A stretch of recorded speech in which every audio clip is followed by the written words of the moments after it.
What's up, y'all? GeoFucks, Psych Perspectives here. Shout out to Say So TV. I watched your video discussing your perspective, opinion, views, thoughts on trans people, trans men, trans women, and I appreciated the video a lot. Now, disclaimer, I'm intersex, I'm trans, I'm an intersex trans man, trans masculine human being. I'm pretty much gay, queer, pansexual. In half a mile, turn right onto born intersex, identify as an intersex trans man, okay? My pronouns are he, him, and his. But that's not, I just want to get that out there. Now, I will say trigger warning. There, in the video that Say So TV made, there were some triggering words and things said that can easily be read as transphobic.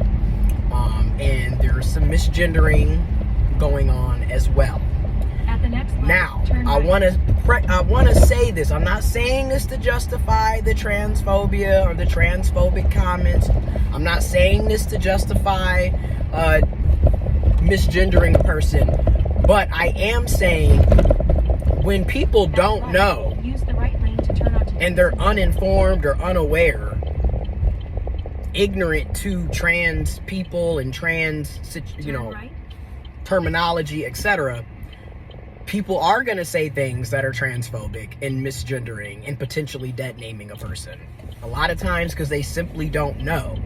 So I do totally get, giving people some grace, some time to learn a person's pronouns, learn a person's name, things of that nature.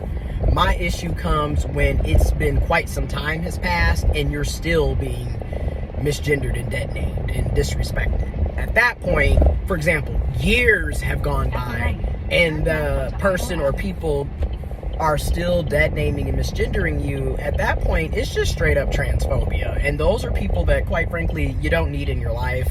You can remove yourself from their lives or remove them from your lives, put up healthy boundaries, even if it's family. When it comes to family, literally, it's called loving people from a much needed distance. That's how I feel, okay?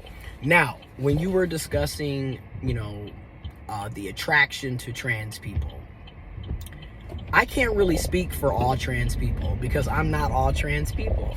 I can't speak for all trans men. I can't speak for all trans women. I do want to say that, there's trans men, trans women, trans feminine people, trans masculine people, non-binary, intersex, gender fluid, genderqueer.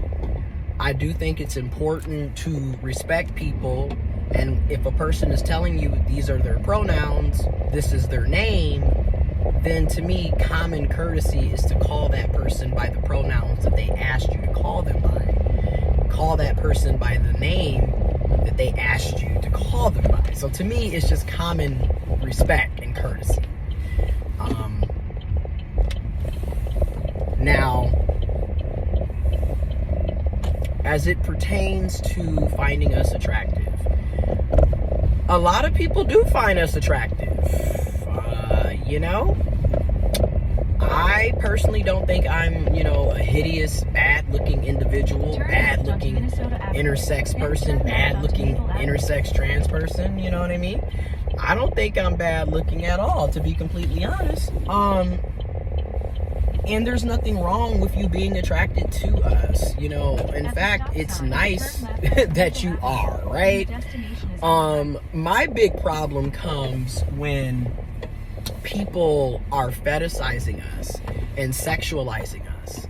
And what I mean by that is a lot of times people will claim to be attracted to us, but really they're only trying to talk to us for sex. Outside of sex, they don't really give any care or thought about us. There were some things that did trigger me, you know what I mean? But again, I do respect you as an individual. That's your opinion. Those are your lived experiences. And you know, I get it. So this is just my action in a way, or like rebuttal, or, you know, just commentary reviewing the video. So yeah, so like a lot of times we're sexualized and fetishized. Like, people are dead ass only talking to us for our body parts and to have sex with us in many cases. And it really does become annoying. One of the things that triggered me was the whole best of both worlds comment. And the out cold part about it is they say that about bisexual people as well. Whether the person is a cisgendered bisexual person or a transgendered bisexual person. The reason why it triggered me on a personal level, these are I statements, so I'm speaking about me. It triggers me because a lot of times it's just this assumption that, again, oh, you a man with a pussy. You got that real boy pussy. Oh, yeah, you best of both worlds. You got a beard and masculine and tough, and you got a pussy. Oh, I'm finna get it in. And again, I'm just being viewed as a sexual object. Like, I'm not being viewed as a human being, okay, that has needs and wants and desires and dreams and feelings and emotions, etc. So to me, I get tired of sexualization. Again, I'm more than my body and body parts. Another part that I wanted to hit on is discussion about, you know, medical procedures, gender affirming care. Every trans person does not get gender affirming care, and it can be for various reasons. Some people don't want surgery. Some people don't want to be on hormones. Some people do. Some people do, but they don't have access to health care. We literally have states across the USA banning gender affirming care, banning health care from trans people. So there's various reasons for why somebody is, you know, pre-op and why somebody is post-op. And then also keep in mind, there's no set of procedures that you have to get. It does ultimately come down to that individual and the resources that they have access to. Me personally, intersex, trans man, I was born intersex, so technically I was never male or female, okay? I had a nice little combination of a little bit of everything going up in there. So for me, I decided for myself, you know, at 26 years old, I came out the closet 4 days before my 26th birthday, October 11, 2018. From there, I was in counseling and therapy, speaking about gender therapy, etc., you know, talking about how I felt, everything. And I started hormones, gender affirming hormones, testosterone, baby, July 2019. So even when I came out, it was like 7+ months that went by before I actually started hormones. And I did my name change, gender marker change. My name change was official September 2019. Gender marker was updated to the correct gender marker on my state license ID, December 2019. Then October 2020, I had top surgery, a double mastectomy, removing breast tissue to have a more masculinized chest. And then, I updated, you know, my birth certificate with the correct name and correct gender marker, updated my passport with the correct name, gender marker, updated my bachelor's and master's degree with the correct name. Still need to do my associates. I have 2 of those that I need to update, and my high school diploma. But as far as legal documents and what have you, they've been corrected and updated to properly represent me. And then September of 2022, I had a full laparoscopic hysterectomy. I made those decisions for me. everybody isn't going to necessarily do that, and they don't have to. You do what works for you. I'm a strong advocate for universal health care. I believe everyone should have access to quality, affordable, inclusive, and accessible health care, coverage, and insurance. So, yeah. As far as dating goes, like when you hit it on the nail on the dating part, especially towards the end of the video, like the last few minutes, I was just clapping my hands the entire time. Because seriously, in my experiences, a lot of times, especially with cis men will approach me, oh, you so cute, you best of both worlds, blah, blah, blah, want to get to know you.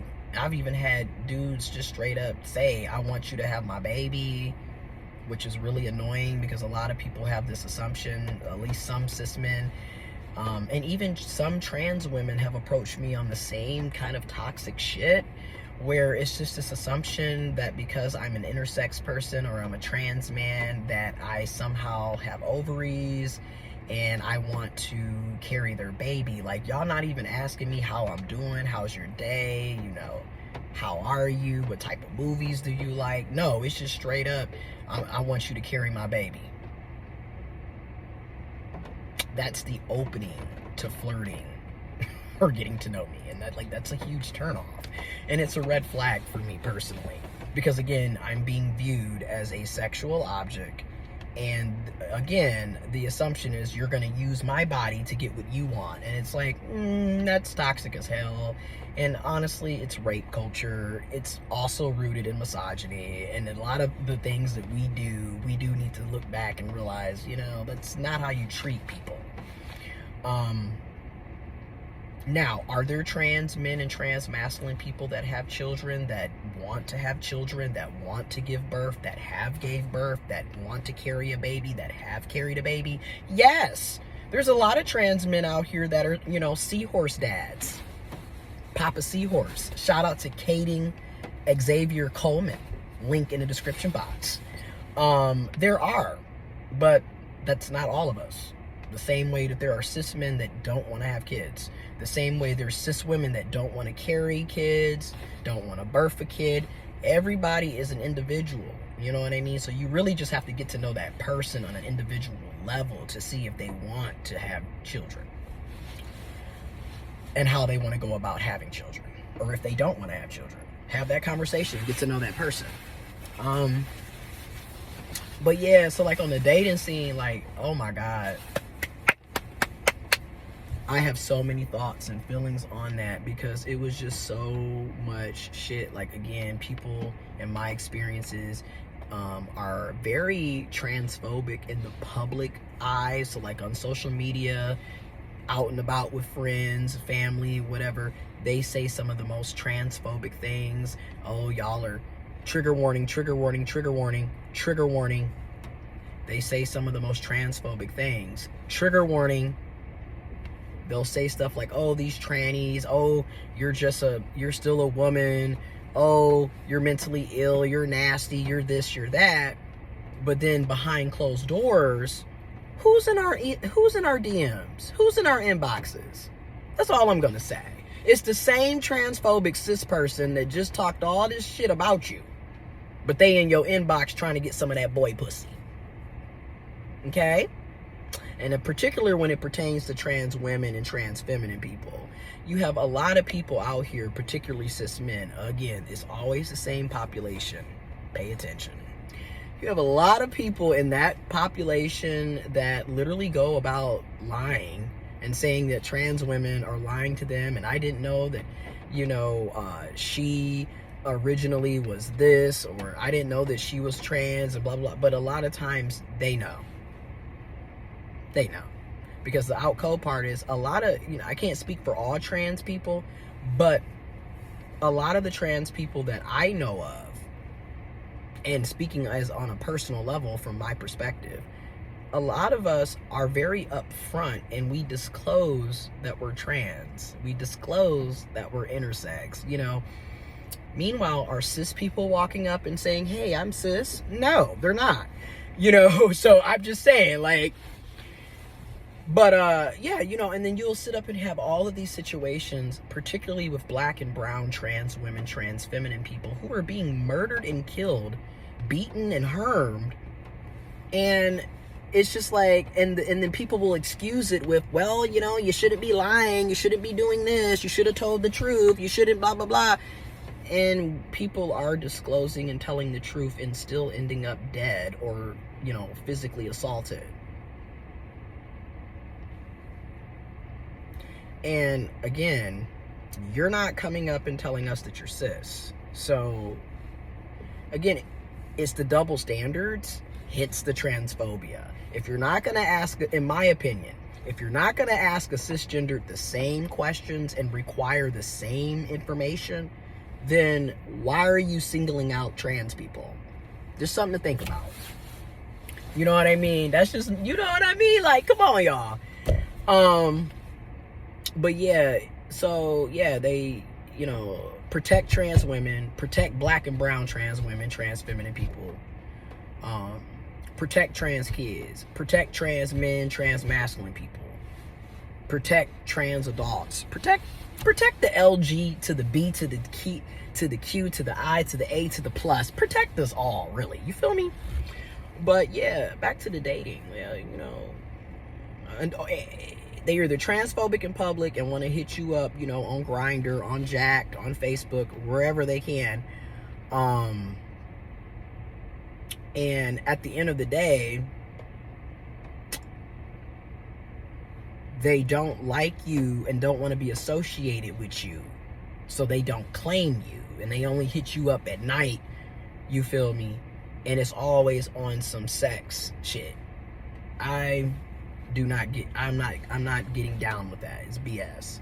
Another thing that I also noticed was, or you meet somebody that claims to be out the closet, claims to be okay with you being trans, claims to really like you and care about you and all of this, but yet they also don't want to be seen in public with you. They don't want to go on dates. They don't want to, you know, they don't even want to take pictures with you. They don't want to claim you, but then they want to have access to you. So that's like, I feel like a lot of people in the trans community can relate to this or know somebody that's also trans in the community that does relate to this. Like, it's very, unfortunately, a common situation in the dating scene. And it's wrong at the end of the day. Like, if you don't like us, you don't care for us, you don't want to date us, then leave us alone. That's my thing. Leave us alone. You know, stand on your beliefs, stand on your bigotry, stand on your hatred, stand on it. Stand 10 toes down. Because it makes no sense to bash us and talk all this shit about us, but then also be trying to sleep with us. Okay? That's all I'm saying. You feel me? I thought it was a good video. It's definitely something that I think more people need to talk about, especially with not only just with cis het people or heterosexuals, but also within the queer community, because transphobia is very prevalent in the queer community. It isn't just the heterosexuals that are called, it's cisgendered people regardless of their sexuality. Okay, and then also a lot of trans people, including myself, have internalized transphobia. So we're also feeding into our own hatred, like, and pushing these, you know, beliefs that, well, you can't do, if you don't wear this, then you're not really a man, so blah blah blah blah. And it's like, there's no one way to do gender. Gender truly is a social construction. It's a social construct. Depending on the time, the location, the culture, gender norms change. Case in point, in the late 19th century, early 20th century, pink was considered a boy's color. That's what boys wore. Case in point, high heels were originally created for men. So that's what I mean by depending on the culture. Case in point, when you look at ancient Egypt, a lot of those men were wearing makeup. I mean, and flamboyant as hell. And that was seen as, that's what men do. So again, it changes. It's a social construct. And there's no one way to be your gender. It's all about the individual and how they identify and how they choose to express themselves. That's a big peak. Now me, I'm not like, 100%, mass for mass. Yeah, man. That's not me. However, I am a fairly masculine person. I pretty much dress in a masculine way. I do carry myself in a masculine way, but at the end of the day, I have a lot of feminine qualities, feminine traits, and I will express myself in a feminine way depending on how I feel, right? And cis people can do the same thing. You know what I mean? But thank you again, Say So TV, for making the video, for expressing your viewpoints, for being honest and raw. Like, that's one thing. You hit on so many different topics, and I appreciate it. And then also representation for bisexual people and for cisgendered bisexual men. Check out Say So TV, because a lot of people also brush the B in the LGBTQ to the curve the same way they do the T in the other alphabets. So it's also good to note that there are bi cis men out here, bi cis men of color, right, out here representing and speaking. And I appreciate your videos, your content. I look forward to seeing more of your videos and content. Thank you for the shout out as well. Like, thank you for the shout out, and thank you for checking out my videos too, and leaving comments. I appreciate it. And yeah, link to his channel and video is in the description box below. Link to KaydenXColeman, Papa Seahorse information is below as well. And yeah, the more we have, in my opinion, the more we have these conversations and be open to hearing each other out, and also open to learning from each other and correcting ourselves, I think the better we will be, not only as the LGBTQIA+ community, but also as human beings in general. I'm out.